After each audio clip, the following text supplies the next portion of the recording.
What is going on, everybody? My name is Nico and welcome back to another Pokemon Unite guide video. Today I'm going to be talking about something that I find very interesting. It's something that I've seen a lot of people talk about on Twitter, something that we've talked about in my friend group that I play Pokemon Unite with, and that is the topic of Zapdos. And Zapdos is a very controversial component of the game at this time, because in the standard 5v5 mode, a lot of people feel it can really make or break a game, whether or not you take Zapdos or not. So I want to talk about Zapdos and whether or not I truly believe it is an OP mechanic and it needs to be changed, or if this makes sense in this particular game. So that is what we're going to be talking about today. But if this is your first time here on the channel, make sure you are subscribed for more Pokemon content all the time. Let's get into it. So Zapdos, I'm gonna read this tweet, and I'm not gonna show the tweet. I'm not gonna talk about who posted this tweet.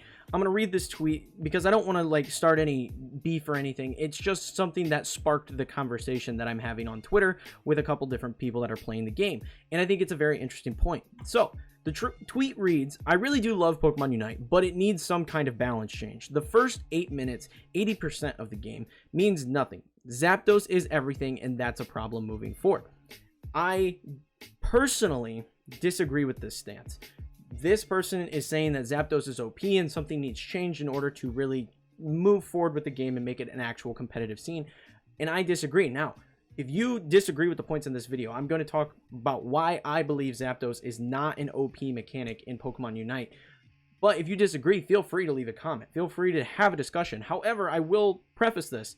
If you are a dick in the comment section, I'm just deleting your comment. Like, that's all there is to it. I'm not going to put up with anybody being rude to one another in the comments. This is something that I feel is really important to talk about because this is a new game and everybody's really into it. But I don't want anybody being hateful or spiteful toward one another. It's a civil debate if you disagree. But with that said, I don't feel Zapdos is OP. And the reason I feel that way is because of how it actually plays mechanically. So if you are unfamiliar, if you're brand new, obviously the point of Pokemon Unite is scoring. It's not a traditional MOBA where you're going to be going in, fighting enemies and getting items and going back to base, and destroying the enemy base. That is not the point. The point is scoring points by taking down wild Pokemon and then proceeding through the game. In the last 2 minutes of the game, it is double points mode, and that is when Zapdos begins spawning. And this is a huge component of the game. This really can make or break a game depending on how you play it. But it's not make or break on whether or not you get Zapdos, you win.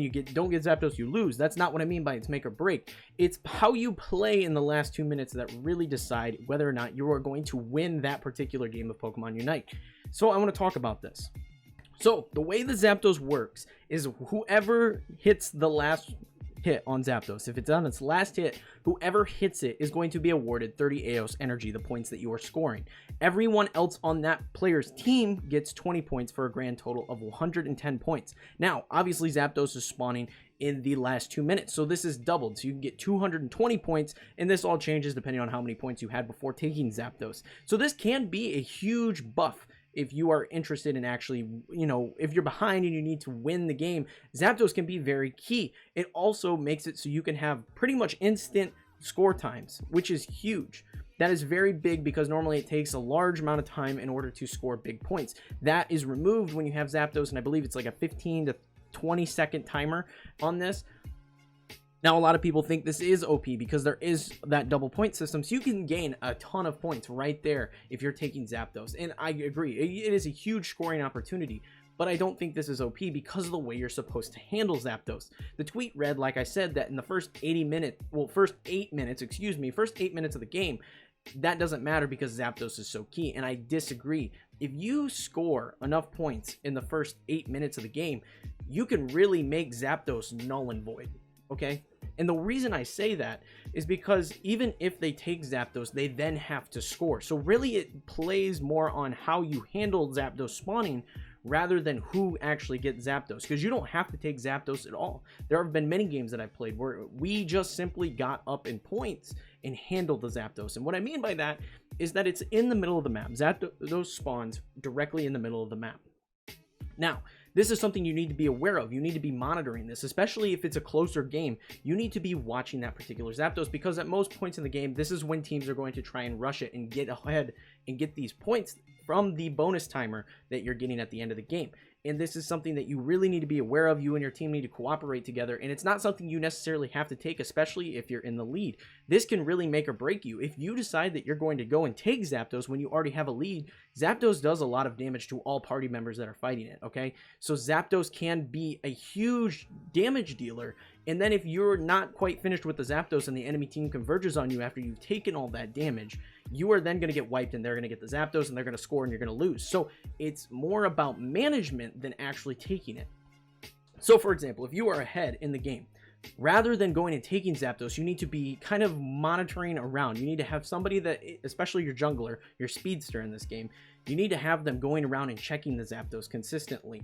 And like I said, it does a ton of damage. So if they are taking the Zapdos, there's no need for your jungler, your speedster, whatever you want to call it, to go in and try and get that Zapdos, especially if you're ahead. Rather, tell your team, hey, they're getting Zapdos right now. You will then be able to converge and wait for them to get low and go in and wipe the team after they finish the Zapdos. And that is going to cause serious problems for them because they just got all those points, but they can't actually score them.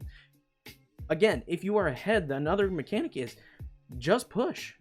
If you push on them, they're going to have to stop you from scoring. Now, if they get the Zapdos, you do want to be able to defend. That is another thing. If you don't think you can take the team fight, if they take the Zapdos very effectively and they are not low on health, simply wait under your towers and defend. That is a bigger deal than actually trying to steal the Zapdos, because if you steal the Zapdos and you're unsuccessful, then you're down a team player. Rather, if you go and defend your goalposts, you're going to be able to prevent all of them from scoring. So if you have a strong enough lead, you don't have to, I mean, a couple of them can score, sure, and you'll be fine, but don't let all of them score. And this is key in defense. It's not about whether or not they actually get the Zapdos. It's whether or not you can defend once they get the Zapdos, because the window isn't huge. It's a 15 to 20 second window, and they do have to run over there still. That's not, it's a decent distance, especially at this point in the game. They've likely destroyed a couple of the goal posts, so that means they have to push farther into your side of the map, which is going to kill maybe 5-10 seconds of that timer. So if you're playing defense effectively, this is going to take away that opportunity for all of them to score.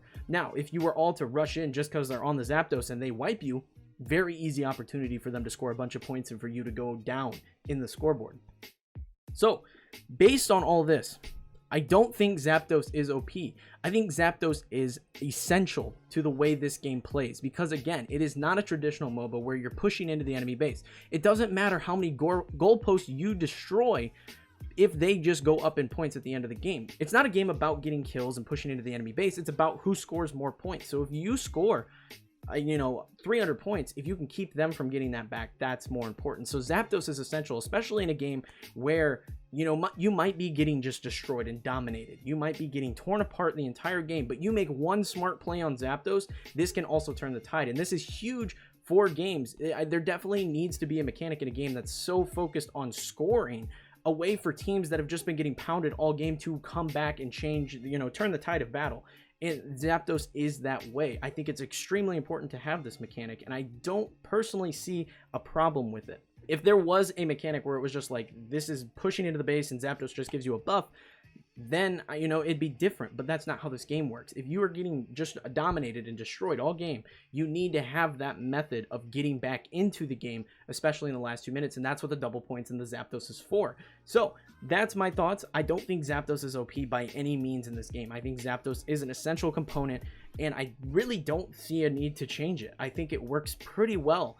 Honestly, I've played a ton of games, and it really comes down to not taking Zapdos or, actually getting the objective. It's more about managing the objectives, understanding the point in the game that you are in, and how Zapdos is going to impact that end game in that particular battle. So it's again, you have to stop and think, do we have a huge lead? Do we have a minor lead? Do we actually need to take Zapdos? Do we need to put ourselves in that vulnerable position and then go from there? Or can we wait for them to make a move on Zapdos and then dominate them after they've lost some health from Zapdos abilities and then proceed to take Zapdos and win the game even harder? It's a whole balancing act, and honestly, most of it comes from inexperience. A lot of people playing Pokemon Unite are Pokemon players who haven't played a bunch of MOBAs, or younger kids, because it is a free-to-play game on Nintendo Switch. A lot of people playing this haven't played MOBAs and don't understand how MOBAs work. So again, I don't think it comes down to Zapdos being an OP mechanic. It comes down to simple inexperience and people not understanding how to manage objectives effectively. That'd be like saying Rotom's overpowered because people don't know to go take Rotom or how to take Rotom effectively. It's not the case. Rotom is an essential part of the game and really can make or break a game if you use Rotom effectively, but it doesn't make it an OP mechanic.